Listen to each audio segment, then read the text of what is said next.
Today is North West Aerospace Alliance's second annual conference, and we're here today to talk about technology and the impact on the supply chain in terms of challenges and opportunity. We've come along today because we realise how important the aerospace economy is to the local area, and certainly here in the North West region and Pennine, Lancashire, we know that it creates a high number of high value jobs. Aerospace is a growing sector. We wanted to meet some new suppliers, subcontractors in particular, hopefully make some new connections and find out a bit more about the aerospace industry. It's coming really to see what's on offer in terms of help, incentives, etc., so that we can pick it up and start running with it and grow the business to meet the future needs. We have a great set of keynote speakers from some of the major institutions in the UK's aerospace industry.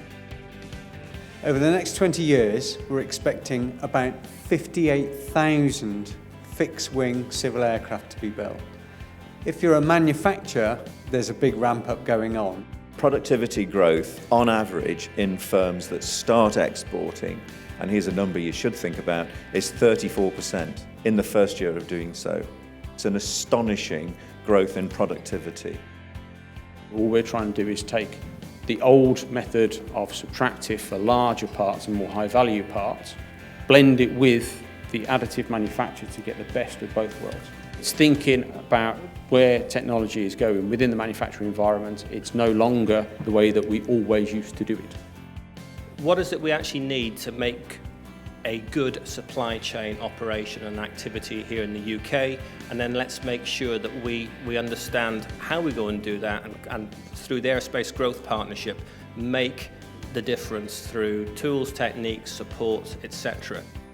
We're in the process of creating and embedding a challenging technology strategy for the industry, and through in total 2.1 billion of secured R&D investment, we use that to maintain and grow the UK's competitive position in aerospace. We should celebrate the fact that I think this is quite an unprecedented period, that we are privileged enough to have so much attention given to us by the government, with real genuine money associated with ATI, with NATO, with catapults, with sharing in growth and a few other things as well.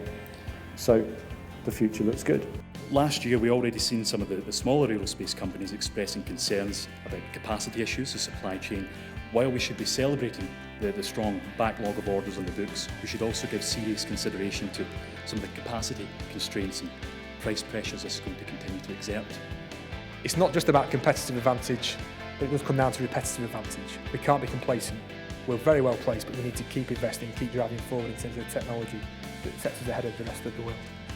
I think for Lancashire LEP, the decision to prioritise aerospace and advanced manufacturing is an easy one.